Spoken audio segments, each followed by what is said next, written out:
Hello, everyone. Who would have thought that just one phone call in the middle of the night could shake Tuna's heart so deeply? The caller said Tuna had to be rushed to the hospital, and only minutes later, Alex showed up. His face pale, his eyes filled with worry. He didn't bring flowers, and he didn't make sweet promises. What he brought was a bowl of hot porridge, and with trembling hands, he fed her spoon by spoon. In that moment, I saw his eyes turn red, and for the first time I wondered, could a heart that has been closed off for so long finally open to accept such sincerity? My friends, let's step together into this love story, one filled with tears, but also with hope. Don't forget to subscribe and turn on the notification bell so you can follow this journey all the way to the end. In that moment, Alex's world shattered. His phone rang, and on the other end came the devastating news: Mr. Alex Tuna. She's in the hospital. High fever, critical condition. Can you come right away? Alex's heart sank. His breath caught in his chest. Every report on his desk vanished from his mind. Only one name echoed inside him: Tuna. Without a second thought, he grabbed his car keys and bolted out of the office.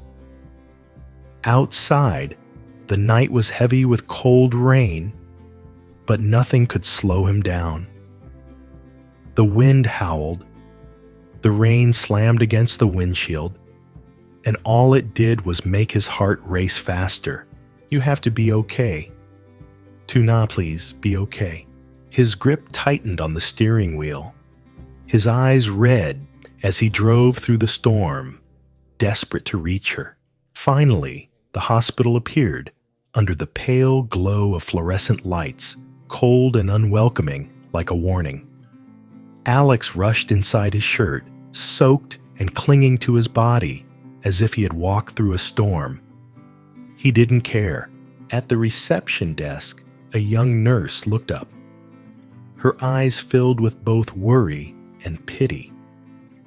"Are you a relative of patient Tuna?" Alex nodded, trying to stay calm, but his trembling hands betrayed him. "Emergency room, second floor. The doctors are doing everything they can. Please, be prepared." The words stabbed into his heart like a knife. But Alex didn't stop. With heavy steps and a heart surging with hope, he ran toward the room. Would he make it in time to hold on to the woman he loved before it was too late? The hospital hallway was silent, filled only with the echo of footsteps and the sharp scent of disinfectant hanging in the damp air. Alex sat on a cold plastic chair, his hands clenched so tightly they had turned white, his eyes locked on the emergency room door. In his mind, he saw the first time he met Tuna by the river, her eyes both strong and fragile, like a flickering flame fighting against the storm. It was those eyes that made him promise himself he would never let her face life alone. The emergency room door swung open. The sound of the doctor's footsteps echoed down the corridor, making Alex's chest tighten. He held his breath, lips trembling, until he finally heard the words, "Tuna was out of danger."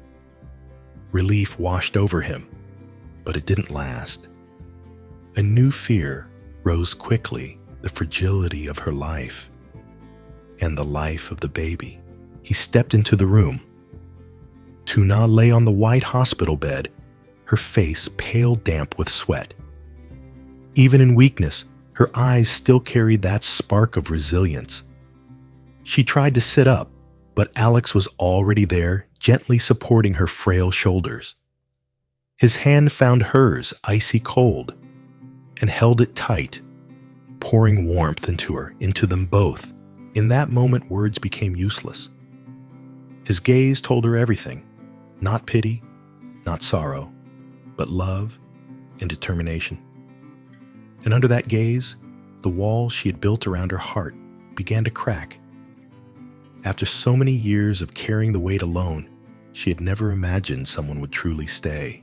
Tears slipped silently down her face, falling in rhythm with her trembling heartbeat. A nurse entered with fever medicine, but Alex didn't move.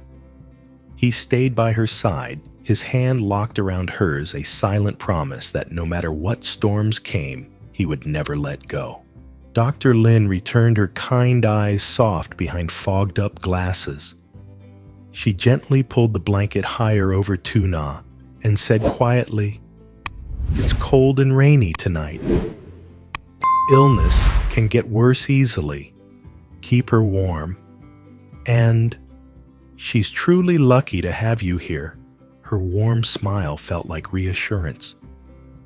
Alex froze for a moment. For years, Tuna had fought every storm alone. And now, maybe he was the warmth she needed to keep fighting. That night, the hospital was quiet. Only the steady sound of rain on the roof and the dim yellow glow stretching down the endless hallway. In the small room, Alex sat by her bedside, never taking his eyes off her.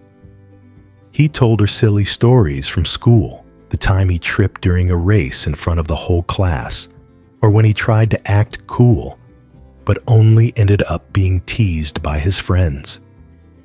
Every story was clumsy, but every word carried one intention to make her smile. And then, through the exhaustion, her pale lips curved into a faint smile. Weak trembling, but so beautiful it broke his heart. That smile was the answer to all the waiting, the worry, and the love he had poured out through the night. From time to time, Nurse Mai and Dr. Lin came in. They brought warm water, gave a few reminders, or simply placed a hand on Alex's shoulder as if passing him strength. Slowly, the room began to feel warmer, like a small home. For Tuna, who had known only loneliness, a strange calm settled inside her, as if she were finally being held in a real family's embrace. When dawn came, soft light slipped through the window, painting Tuna's face with a gentle glow. She opened her eyes and saw Alex still sitting there, his shirt damp from last night's rain. His tired eyes never having left her for a second. Her voice was hoarse, but full of sincerity. "Thank you, Alex. This is the first time I'm not guarded with you anymore." Alex's heart trembled.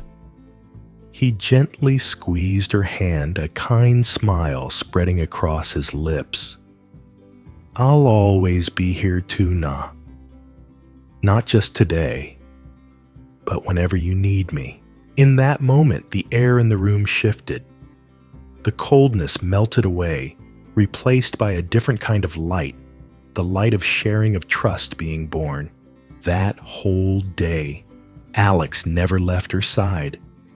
He not only fed her spoonfuls of hot porridge, but kept talking about the first time he learned to cook with his mother, about trips he dreamed of taking, and even silly jokes that made him laugh at himself. And little by little, laughter returned to Tuna's lips, breathing life back into the room that had felt so cold. Her cheeks grew warmer, her eyes brighter, as if even illness itself had to retreat in the face of Alex's steady gentleness. And as the evening sun faded, a truth began to grow quietly in Tuna's heart. Maybe she wasn't alone anymore. Maybe it was finally time to open her long-closed heart to welcome the love that had been waiting outside all along. As evening fell, the orange glow of sunset streamed through the small hospital window. The rain outside had eased, leaving only the soft dripping from the eaves into the courtyard. In that quiet space, Tuna let out a faint sigh. Her eyes were tired, yet within them flickered something new, a fragile light of hope being rekindled. She looked at Alex, who had stayed by her side all night. His shirt was still damp from the rain, his hair a mess, but his gaze had never left her for a second. For the first time, she felt the door of her heart closed tight for so many years begin to crack open just enough to let his sincerity step inside. Just a sliver, but enough to make her realize maybe she wasn't alone anymore. The bowl of hot porridge he fed her didn't just warm her body, it reached her soul. It made her believe that even in the darkest days, when all hope seemed gone, there were still people willing to reach out, bringing love and faith. Alex's clumsy spoonfuls, his random awkward stories, became a strange kind of medicine that eased her pain. Tuna closed her eyes, and old memories came rushing back. She had lived for years in fear, hiding her tears behind forced smiles, forcing herself to be strong to protect her unborn child. She didn't dare hope, didn't dare trust anyone. Her faith had been broken once before. But now, as Alex's hand held hers, she felt no pity, only respect, steadiness, and a simple, genuine love. The walls around her heart began to crack. All night, Alex stayed by her side. He told her childhood stories, his dreams of traveling, even about failures that still made him laugh at himself. And little by little, a faint smile appeared on Tuna's dry lips. Just a small smile, but enough for Alex to know that everything he had done, running through the rain, staying awake all night, sitting beside her, was worth it. Nurse Mai and Dr. Lin came by from time to time. They brought warm water, offered gentle reminders, or simply placed a hand on Alex's shoulder as if to pass him strength. Slowly, the room began to feel warmer, like a little home. For Tuna, who had known only loneliness, it felt strange but comforting, as if she were finally part of a real family. A family bound not by blood, but by kindness. When morning came, the first rays of light slipped through the window, chasing away the cold of the long night. Tuna turned and saw Alex still there, his eyes red from lack of sleep, but filled with quiet patience. Her voice was hoarse, trembling, but sincere. "Thank you, Alex. For the first time, I don't feel guarded with you anymore." Alex gently tightened his grip on her hand, a tender smile spreading across his weary face. "I'll always be here, Tuna. Not just today, but whenever you need me." And in that moment, the room felt transformed. The coldness disappeared, replaced by another kind of light, the light of trust, of something new being born between them. All that day, Alex stayed close. He fed her spoonfuls of hot porridge, told her little stories, and kept her company. Slowly, laughter returned to Tuna's lips. Her eyes grew brighter, her cheeks rosier, as if even illness itself couldn't stand against the steady warmth of his love. But deep inside, a quiet fear still lingered. Could this happiness really last? Would she be brave enough to open her heart fully? Or would she close it again when the next storm arrived? What do you think? If you were in Tuna's place, would you have the courage to trust and give love another chance? Share your thoughts in the comments below. And don't forget to like, share, and subscribe to the channel so you can join me in the next stories, where even the smallest moments can change a life forever. Chào các bạn, có lẽ chẳng ai ngờ được mình cũng có những cái hoàn trang Tú Na trao đảo nhắn tin nói rằng Nga phải thực hiện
siết chặt vô lăng cho nó là người